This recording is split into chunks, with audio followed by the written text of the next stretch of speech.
నమస్తే. శ్రీమాత్రే నమః. శ్రీ గురుభ్యో నమః. మనకి ఖగోళ శాస్త్రంలో గ్రహాలు తిరుగుతూ ఉండడము, ముందుకు వెళ్ళడము, తిరిగి వెనక్కి రావడము, ఇలా ప్రతి నిత్యము ప్రతి క్షణము ఈ గ్రహాల యొక్క సంచారము జరుగుతూనే ఉంటుంది.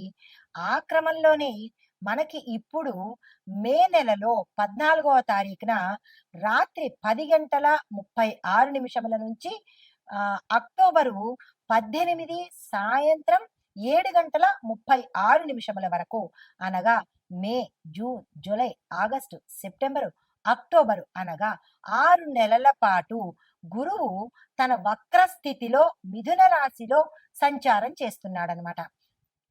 అయితే ఈ సంచార మూలకంగా ఎవరెవరికి ఎట్లా ఉండబోతోంది? వ్యవసాయము, వాణిజ్యము, రాజకీయము, ఆర్థిక పరిస్థితులు, దేశ పరిస్థితులు, ప్రకృతి, కాలమానము, రాజ్యాంగ వ్యవస్థ, న్యాయ వ్యవస్థ, ఇలా ప్రతి ఒక్క రంగంలో ఉండే వాళ్లకు ఎలాంటి ఫలితాలు వస్తాయి? ప్రతి ఒక్కళ్ళు అనుకుంటాము ఈ గ్రహాల యొక్క సంచారం కానీ, ఈ తిరోగమనాలు కానీ ఇవన్నీని మనుషులకే ఉంటాయేమో అని భ్రమపడతారు. కాదు. దేశానికి ప్రతి ఒక్క రంగానికి ఇవి వర్తిస్తూ ఉంటాయి కాబట్టి వివరంగా నేను మీకు ప్రతి ఒక్క రంగం గురించి ఎలా ఉండబోతోంది అనే అంశాన్ని తెలియజెప్తాను. అయితే ఈ ప్రభావము ముందుగా వ్యవసాయ రంగం మీద ఎలా పడబోతోంది గురు యొక్క స్థాన చలనం వలన. గురుగ్రహము మిథున రాశిలో ప్రయాణం చేయడం వల్ల పురాతన రైతు పద్ధతుల కన్నా, అంటే పూర్వంలాగా ఎద్దుల్ని పెట్టి ఇట్లా ఇవి చేసి అలాంటి పద్ధతుల కన్నా కొత్త టెక్నాలజీ, అంటే డ్రోన్స్, స్మార్ట్ ఇరిగేషను, డిజిటల్ ఫెర్టిలైజేషను ఇలాంటివి కనుక చేసినట్టయితే కొంత మంచిగా ఉండే అవకాశము, ఫాస్ట్‌గా మూవ్‌మెంట్ అయ్యే అవకాశం కనబడుతోంది. తర్వాత విత్తనాల కొరత, రైతు శిక్షణ కార్యక్రమాలు కొత్త దిశలోకి వెడుతూ ఉంటాయి. అంటే పాత నుంచి కొత్త దిశగా ప్రయాణాలు చేస్తున్నాయి. అయితే కొన్ని రాష్ట్రాల్లో వర్షము ఆలస్యంగాను, లేదా అంటే అధికంగా ఉండడం వల్ల కొన్ని పంటలు నష్టపోయే అవకాశం కనబడుతోంది. ప్రతి ఒక్క రైతు చాలా జాగ్రత్తగా ఉండాలి.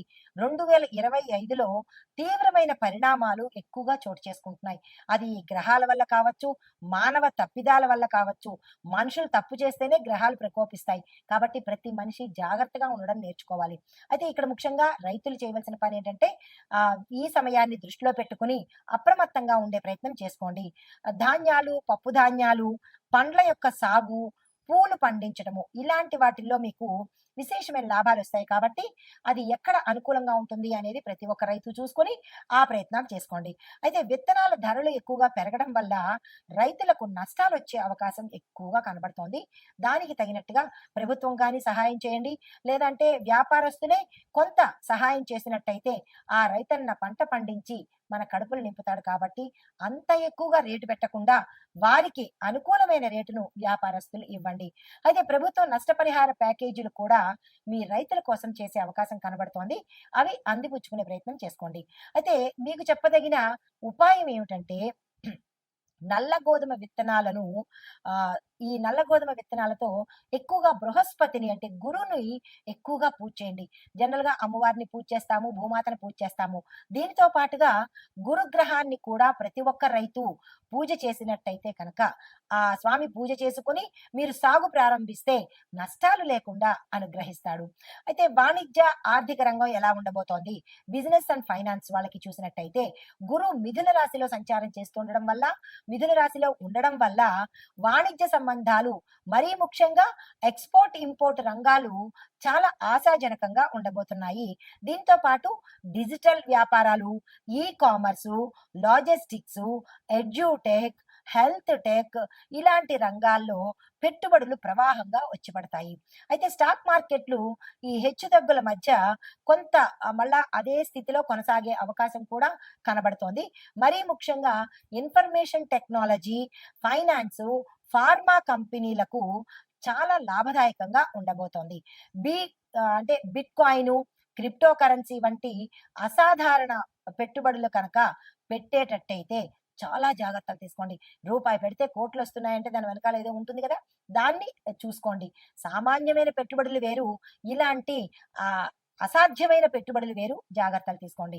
అయితే రైతు మార్కెట్, డైరీ ప్రాజెక్టులు కొంచెం బలపడే అవకాశం కనబడుతోంది.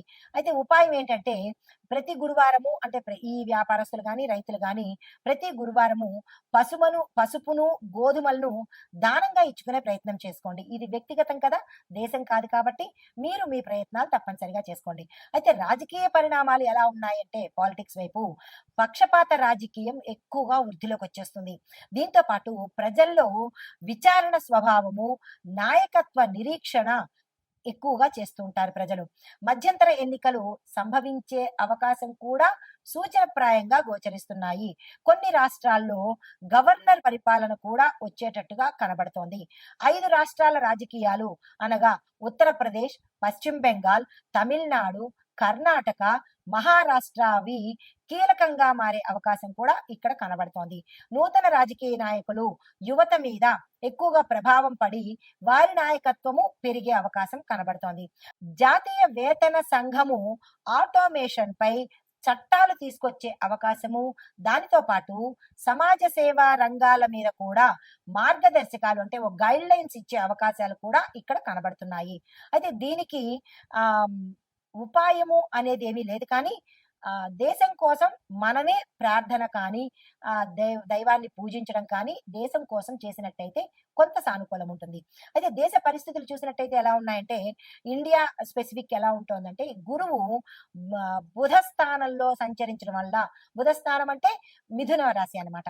ఈ మిథున రాశిలో సంచారం చేయడం వల్ల భౌగోళికంగా చూసినట్టయితే జియోలాజికల్ గా ఉత్తర భారతము, హిమాలయ ప్రాంతాల్లో ప్రకృతిలో మార్పు వచ్చి కరుగుదల, బర్ఫ్ అంటే ఏం లేదు, మంచుగడ్డలు కరిగి భూకంప సూచనలు కూడా గోచరిస్తున్నాయి. రైతు ఉద్యమాలు మళ్ళీ పునరుద్ధరణ కావచ్చు, కానీ ఇది సంస్కారాత్మక మార్పుల కోసము పరిష్కారం అవుతుంది. విద్యా విధానంలో కొత్త పరీక్షా విధానాలు కూడా ప్రవేశపెట్టడం జరుగుతుంది. ఇంటర్నేషనల్ బోర్డుని మనము అనుకరించేటట్టుగా గోచరిస్తోంది. సైనిక రంగంలో చూసినట్టయితే కనుక సాంకేతిక విప్లవం అంటే ఎక్కువగా టెక్నాలజీని వాడే అవకాశము ఎక్కువగా కనబడుతోంది.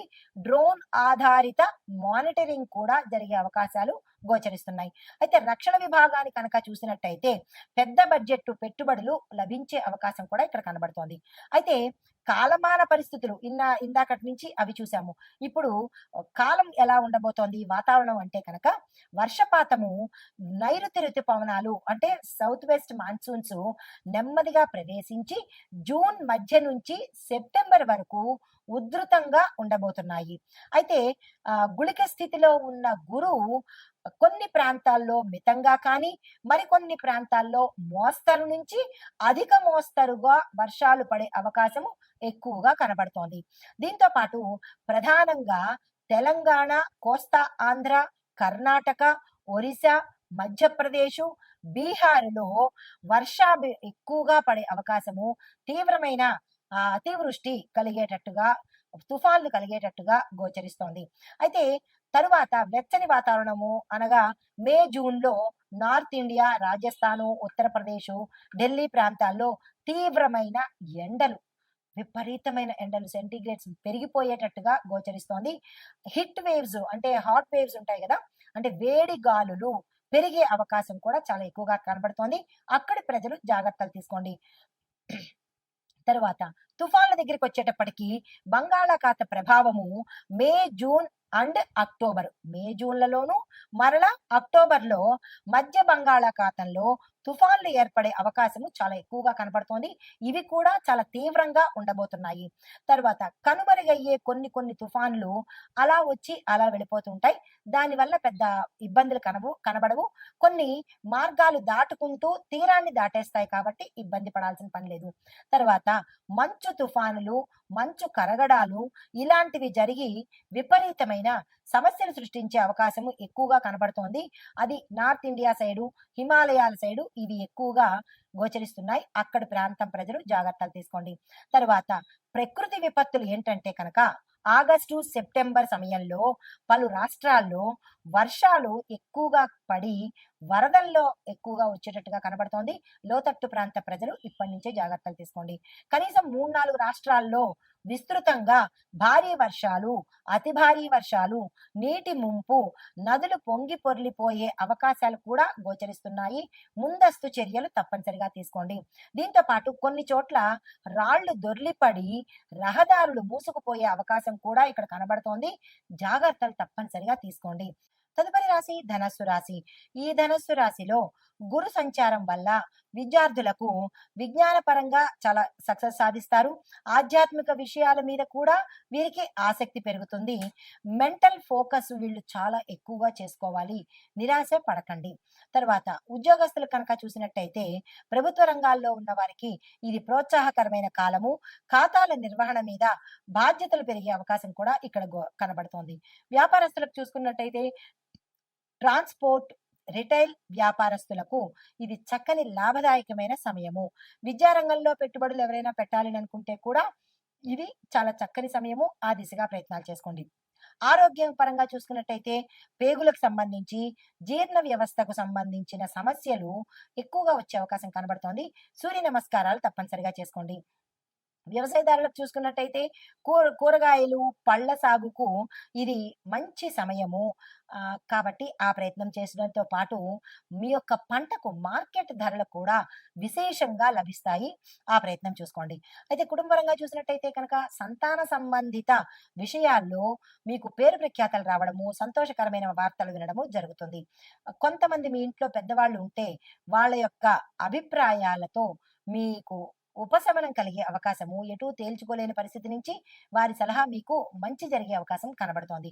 ఇంకా తర్వాత సినిమా పరిశ్రమలో ఉన్న వారికి చూసినట్టయితే మైత్రి అంటే ఫ్రెండ్షిప్ మీద, దాతృత్వం నేపథ్యంలో ఉన్న చిత్రాలకు మంచి ఆదరణ, భక్తి సినిమాలకు విశేషమైన ప్రచారము, ప్రజలలో ఇష్టము కలిగే అవకాశం ఉంది. ఆ దిశగా ప్రయత్నాలు చేసుకోండి.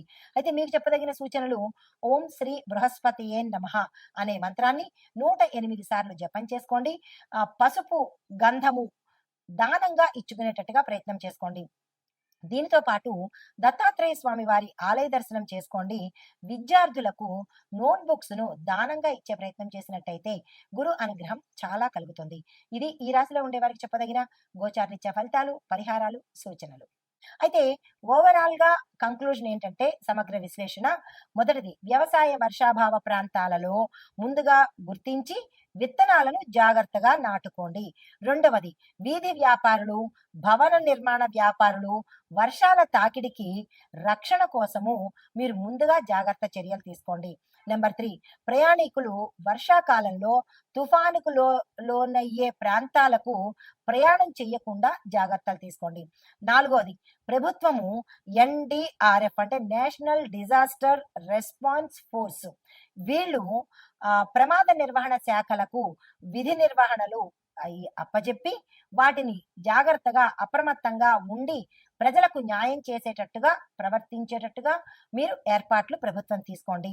తర్వాత పల్లె ప్రాంత ప్రజలు రోడ్లు ఇలాంటి మట్టి నేల మీద ప్రయాణం చేసే వాళ్ళు జాగ్రత్తలు తీసుకుని ఆ ప్రాంత నాయకులు ప్రజలకి రక్షణ ఏర్పాట్లు తీసుకున్నట్టయితే కనుక ఈ డిజాస్టర్స్ నుంచి, ఈ విపత్తుల నుంచి కొంత మనకి జాగ్రత్తలు తీసుకుని ప్రాణ నష్టం లేకుండా మనల్ని మనం కాపాడుకున్న వాళ్ళం అవుతాము.